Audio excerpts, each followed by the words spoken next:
ಈ ಕಾರ್ಯಕ್ರಮದ ಒಂದು ವಿಶೇಷತೆಯನ್ನ ತಿಳಿಸುವುದು ನಮ್ಮ ಜವಾಬ್ದಾರಿಯಾಗಿದೆ. ಕೇವಲ ಆ ವಿದ್ಯಾರ್ಥಿ ಇಲ್ಲಿ ತಿಳಿಸಿದಂತೆ ವ್ಯವಕಲನ ಮಾಡಿ ಆ ಬಂದ ದ್ವಿತೀಯ ದತ್ತ ಸಂಖ್ಯೆಯನ್ನು ಇಟ್ಟುಕೊಂಡು ಮಾಡೋದು ಅಷ್ಟೇ ಅಲ್ಲ ಇಲ್ಲಿಯ ವಿಶೇಷತೆ. ರೋಸ್ ಮತ್ತೆ ಕಾಲಮ್ಸ್ ಇದ್ದಂಗೆ right angle, corners and centre. ವ್ಯವಕಲನ ಮಂಜೂಷಾಲ್ ಕೂಡ ಮಾಯಾ ಮಂಜೂಷಾಲು ಹಿಂಗೆ ಇತ್ತು. Corner and centre 12 types. Corner and centre add ಮಾಡೋದು ದತ್ತ ಸಂಖ್ಯಾ. ಇಲ್ಲೂ ಕೂಡ ಹಾಗೆ ಕಾರ್ನರ್ ಅಂಡ್ ಸೆಂಟರ್ ವ್ಯವಕಲನ ಮಾಡೋದು ದತ್ತ ಸಂಖ್ಯಾ. ಮುಂದೆ ಇದು 4 in the centre and the centre most, ಅದು ಕೂಡ ದತ್ತ ಸಂಖ್ಯೆಗೆ ವ್ಯವಕಲಿತವಾಗುತ್ತೆ. ಈ ಕಾಂಬಿನೇಷನ್ ಗೋನ್. ಮುಂದೆ ಹೀಗೆ 12 ರೀತಿ ವ್ಯವಕಲನ ಮಾಡಿದರೂ ಕೂಡ ದತ್ತ ಸಂಖ್ಯೆಗೆ ಒದಗುವಂತಹ ಈ ಅದ್ಭುತವಾದ ಮಂಜೂಷ ನಿಜವಾಗಲೂ ಮಾಯಾ ಮಂಜೂಷೆಯೇ ಆಗಿರಬಹುದು. ಒಂದು ಊರಿಗೆ 12 ದಾರಿ ಇರೋದೇ ಕಷ್ಟ, ಒಂದು ಸಂಖ್ಯೆಗೆ 12 ದಾರಿ. ಅದ್ಭುತವಾದ ಮಂಜೂಷ ಇದು. ಆದ್ರಿಂದ ಇದು ಮಾಯಾ ಮಂಜೂಷ ಅಂತ ಇವತ್ತು ಯಾವ ಹೆಸರನ್ನ ಗುರುಕುಲ ಇಟ್ಟಿದೆ ಅದು ಸಾರ್ಥಕವಾಗಿದೆ. ಇಲ್ಲಿ ಈ ಮಂಜೂಷ ಈ ಕಾರ್ಯಕ್ರಮದಲ್ಲಿ ನಾವು ಎರಡನ್ನ ಕಾಣಬಹುದು. ಒಂದು ನಮ್ಮ ಗುರುಕುಲ ವಿದ್ಯಾರ್ಥಿಗಳ ಗಣಿತ ಪ್ರಭುತ್ವ, ಗಣಿತ ಜ್ಞಾನ. 2 ಅವರ ಗಣಕಯಂತ್ರದ ಜ್ಞಾನ. ಇಡೀ ಪ್ರೋಗ್ರಾಮ್ ಏನ್ ನೋಡಿದ್ರೆ HTML ಪ್ರೋಗ್ರಾಮ್ 3000 ಲೈನ್ಸ್ ಇದೆ. ಅದಷ್ಟು mentor Shriram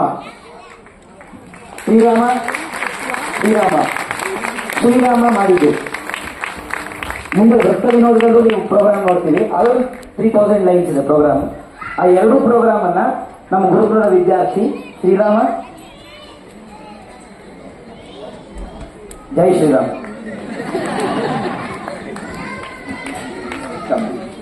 a big round of applause for Srirama. He is studying in 9th standard.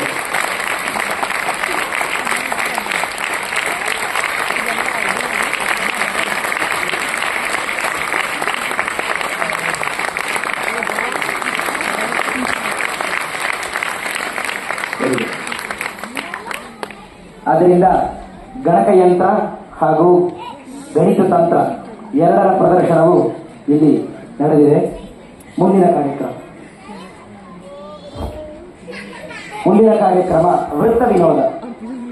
ಈ ವೃತ್ತ ವಿನೋದ ಕಾರ್ಯಕ್ರಮದ ಪರಿಚಯಕ್ಕಾಗಿಯೇ ನಾನು ಇಲ್ಲಿ ಬಂದಿರೋದು.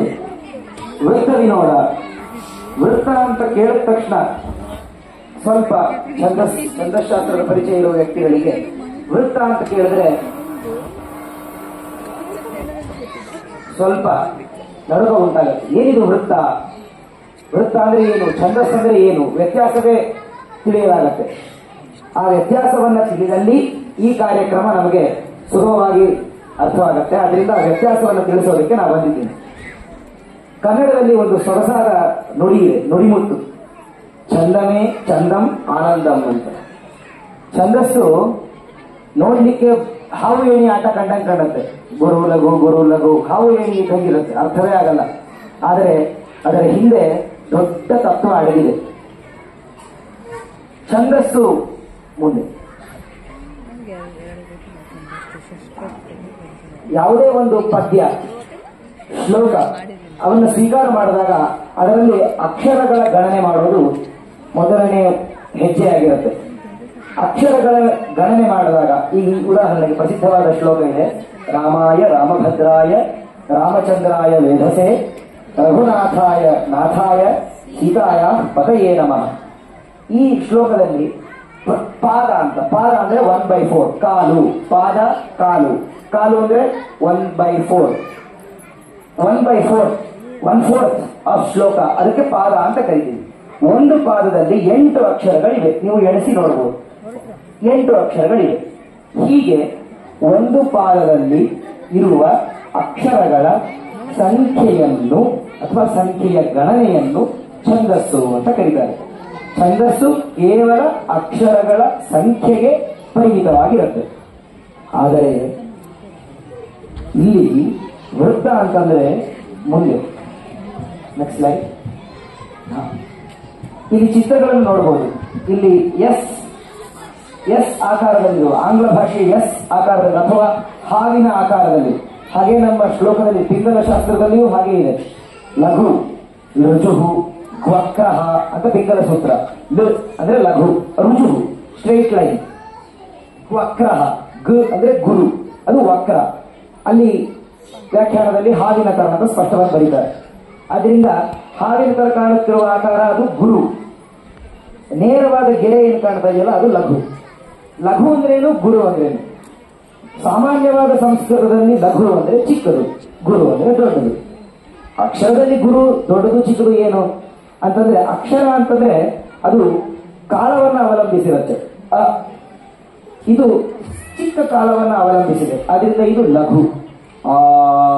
ದೊಡ್ಡ ಕಾಲವನ್ನ ಅವಲಂಬಿಸಿದೆ, ಅದರಿಂದ ಇದು ಗುರು. ಯಾವುದು ಜಾಸ್ತಿ, ಒಂದಕ್ಕಿಂತ ಹೆಚ್ಚು ಕಾಲವನ್ನ, ಒಂದು ಮಾತ್ರ ಕಾಲಕ್ಕಿಂತ ಹೆಚ್ಚು ಮಾತ್ರ ಕಾಲವನ್ನ ಸ್ವೀಕರಿಸುವಂತಹ ಬಯಸುವಂತಹ ಅಕ್ಷರಗಳಿಗೆ ಗುರು ಅನ್ನೋ ಹೆಸರನ್ನ ಶಾಸ್ತ್ರಕಾರರು ಕೊಟ್ಟಿದ್ದಾರೆ. ಪು ಒಂದೇ ಮಾತ್ರ ಕಾಲ, ನಾ ಅದಕ್ಕೆ ನೋಡಿ ಲಘು ಗುರು, ತು ಲಘು, ಭ ಗುರು, ಟಿ ಲಘು. ಹಾಗೆ ಲಘು ಗುರು ವಿನ್ಯಾಸಗಳಿರುತ್ತೆ. ಇಲ್ಲಿ ನೀವು ಎಣಿಸ್ತಾ ಹೋದರೆ ಛಂದಸ್ಸು ಅಂದ್ರೆ ಅಕ್ಷರಗಳ ಸಂಖ್ಯೆ 8 ಇದೆ. ಪುನಾತು ಭಕ್ತಿರಚ್ಯುತ 1 2 3, ಪುನಾತು ಭಕ್ತಿರ 3 6, ಚ್ಯುತ 2 8. 8 ಅಕ್ಷರ ಇದೆ. ವಾಸೋವಲ್ಲಿ ವಿದ್ಯುನ್ಮಾಲ 4 4, 8 ಅಕ್ಷರ. ಅವತುವೋ ಗಿರಿಸುತ 8 ಅಕ್ಷರ. ರವಿಸುತ ಪರಿಸರೆ 8 ಅಕ್ಷರ. ಆದರೆ ಇರೋ 8 ಅಕ್ಷರಗಳನ್ನೇ ಬೇರೆ ಬೇರೆ ತರ ವಿನ್ಯಾಸ ಮಾಡಿದ್ದಾರೆ. ಕಲೆ ಅಂದ್ರೆ ಇಲ್ಲೇ ಇರೋದು. ಎಲ್ಲರಿಗೂ ಹೂವನ್ನ ಕೊಡ್ತೀವಿ, ಆ ಬೇರೆ ಬೇರೆ ಹೂವುಗಳನ್ನ ಕೊಟ್ಟಷ್ಟೇ ಹೂವನ್ನ ಹೇಗೆ ರಚನೆ ಮಾಡ್ತಾನೆ ಅನ್ನೋದ್ರ ಮೇಲೆ ಆ ಮಾಲಾಕಾರನ ಕೌಶಲ ಆಗಿರುತ್ತೆ. ಹೇಗೋ ಹಾಗೆ ಒಬ್ಬ ಕವಿಯ ಕೌಶಲ ಎಲ್ಲರಿಗಿರುತ್ತೆ. ಅಷ್ಟೇ ಅಕ್ಷರಗಳು, 8 ಅಕ್ಷರ. ಆದರೆ 8 ಅಕ್ಷರಗಳನ್ನ ಹೇಗೆ ಜೋಡಿಸ್ತಾನೆ ಅನ್ನೋದ್ರ ಮೇಲೆ ಅವನ ಕವಿತಾ ಶಕ್ತಿಯ ಕೌಶಲ ಆಗಿರುತ್ತೆ. ಇಲ್ಲೋಡಿ, ಪುನಾತು ಭಕ್ತಿ ರಚಿತ, ಪುನಾತು ಭಕ್ತಿ ರಚ್ಯುತ, ಒಂದು ಲಯಬದ್ಧವಾದ ವಿನ್ಯಾಸ ಕಾಣುತ್ತದೆ. 8 ಅಕ್ಷರ. ಪುನಾತು ಭಕ್ತಿ ರಚ್ಯುತ ಸದಾಚ್ಯುತಂ ಹಿವಾ ಪದ್ಮಯೋ ಶ್ರುತಿ ಸ್ಮೃತಿ ಪ್ರಾಮಾಣಿಕ ಭವಾಂಬುರಾಶಿತಾರಿಕ. ಆದ್ರೆ ಅದೇ 8 ಅಕ್ಷರ ಸ್ವಲ್ಪ ಬೇರೆ ವಿನ್ಯಾಸದಲ್ಲಿಟ್ಟರೆ ವಾಸೋವಲ್ಲಿ ವಿದ್ಯುನ್ಮಾಲ ಬರಹಶ್ರೇಣಿ ಶಾಸ್ತ್ರಶ್ಚಾಪ ಯಸ್ಮಿನ್ ಸಸ್ತಾಪೋಚ್ಛಿತ್ಯೈ ಗೋಮಧ್ಯಸ್ಥ ಕೃಷ್ಣಾಂಬೋಧ. ಕೇಳಿಸುವ ರೀತಿಯೇ ಬೇರೆ ಆಗತ್ತೆ. ಹೀಗೆ ಅಕ್ಷರಗಳ ಸಂಖ್ಯೆ ಛಂದಸ್ಸಾದರೆ ಆ ಅಕ್ಷರಗಳನ್ನ ಜೋಡಿಸುವ ಕ್ರಮಕ್ಕೆ ಹೆಸರೇ ವೃತ್ತ. ವೃತ್ತ ಅಂತಂದ್ರೆ ಆ ಅಕ್ಷರಗಳನ್ನ ಜೋಡಿಸುವ ಕ್ರಮ. ಆದ್ರಿಂದ 8 ಅಕ್ಷರಗಳು, ಆದ್ರೆ ಕ್ರಮ ಎಷ್ಟು? ಅಕ್ಷರಗಳು 8, ಕ್ರಮ ಎಷ್ಟು ಅನ್ನೋದು ಒಂದು ಪ್ರಶ್ನೆ. ಈ ಪ್ರಶ್ನೆಯನ್ನ ಉತ್ತರ ಕೊಡ್ಲಿಕ್ಕೋಸ್ಕರವಾಗಿಯೇ ಗ್ರಂಥಕಾರರು 6 ಪ್ರತ್ಯಯಗಳನ್ನ ರಚಿಸಿದ್ದಾರೆ. ಈಗ ನಮ್ಮ ಛಾತ್ರರು ಕೆಲವನ್ನ ಮಾತ್ರ ಇಲ್ಲಿ ತೋರಿಸ್ತಾರೆ. ಮುಂದಿನ ಸಣ್ಣ ತುಣುಕನ್ನ ನಾನು ಇಲ್ಲಿ ಪರಿಚಯ ಮಾಡಿಕೊಡ್ತೀನಿ.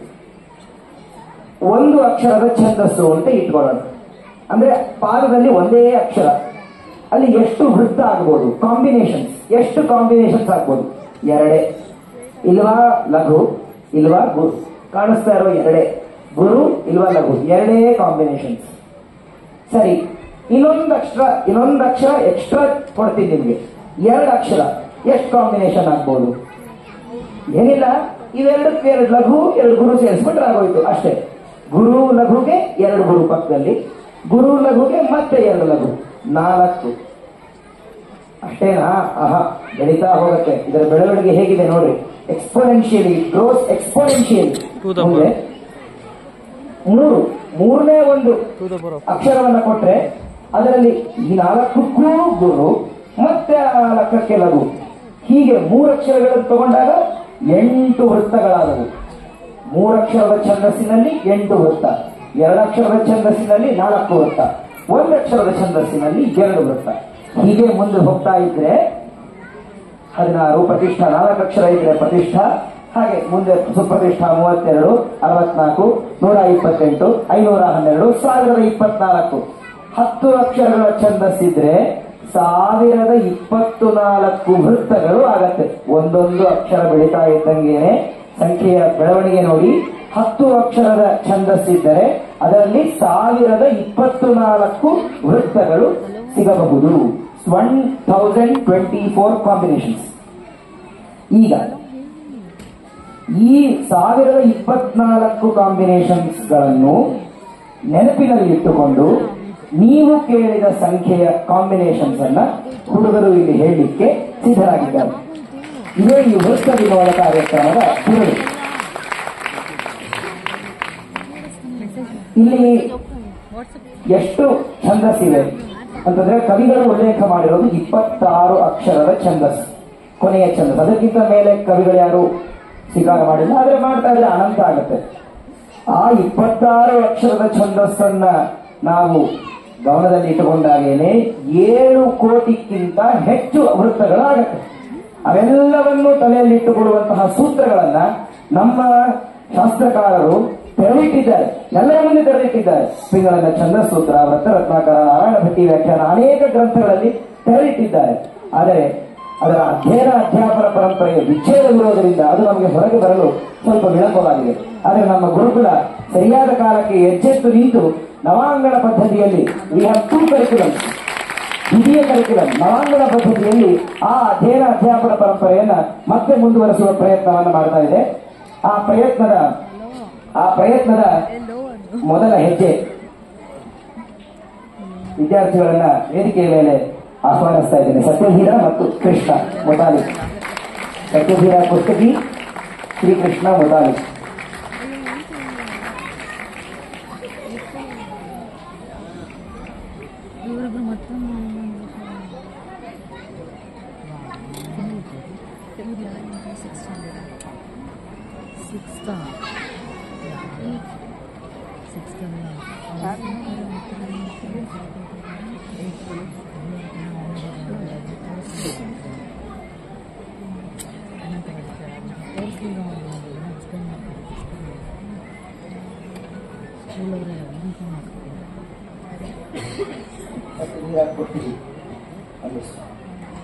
ಸತ್ಯಧೀರ ಕೃಷ್ಣಗಿ, ಶ್ರೀಕೃಷ್ಣ ಮೊದಾಲಿ ಇವರು ಪಂಚಮ ವರ್ಗದ ಛಾತ್ರರು.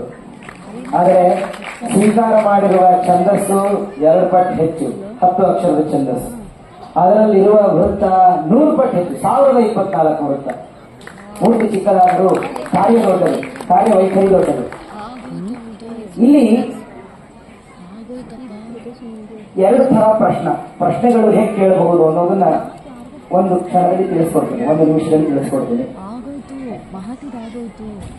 ಸಂಖ್ಯೆಯನ್ನ ಕೇಳಿದರೆ ಅದಕ್ಕೆ ಆ ಕಾಂಬಿನೇಷನ್ ಎಷ್ಟನೇ ವೃತ್ತ ಅದು ಅಂದ್ರೆ 10 ಅಕ್ಷರಗಳ ವಿನ್ಯಾಸವನ್ನು ಅವ್ರು ಹೇಳ್ಬಿಡ್ತಾರೆ. ಉದಾಹರಣೆಗೆ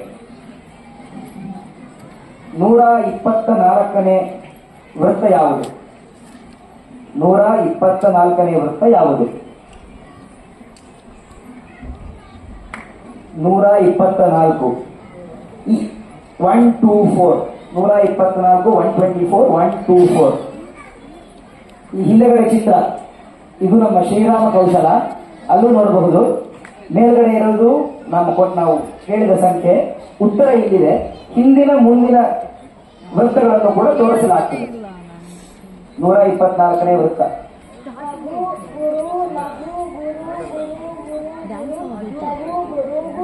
ಇನ್ನೊಮ್ಮೆ 1 2 4 124ನೇ ವೃತ್ತ.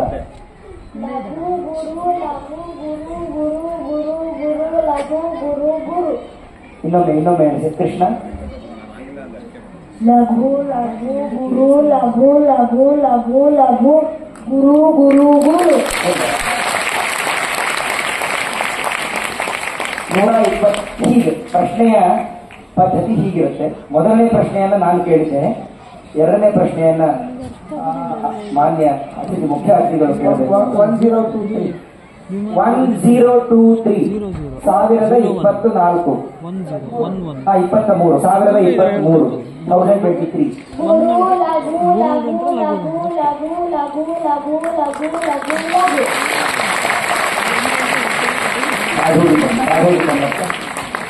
ಮುಂದೆ ಯಾರಾದರೂ ಪ್ರಶ್ನೆಯನ್ನು ಕೇಳಬಹುದು.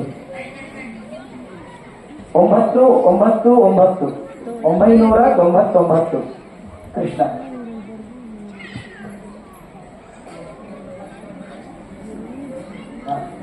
ಗುರು ಗುರು ಲಘು ಯಾವುದು ಅಂತ ಇನ್ನೊಮ್ಮೆ ಹೇಳ್ತಾ ಇದ್ದೀನಿ. ಗುರು ಅಂದ್ರೆ ವಕ್ರವಾಗಿ ಎಸ್ ಆಕಾರದಲ್ಲಿರೋದು ಗುರು, ರುಜುರೇಖೆಯಲ್ಲಿರೋದು ಲಘು. ಗುರು ಗುರು ಲಘು ಲಘು ಗುರು ಗುರು ಲಘು ಲಘು ಲಘು ಲಘು ಲಘು. ಯಾವ ಸಂಖ್ಯೆ ಇದು? 999. ಮುಂದಿನ ಪ್ರಶ್ನೆ.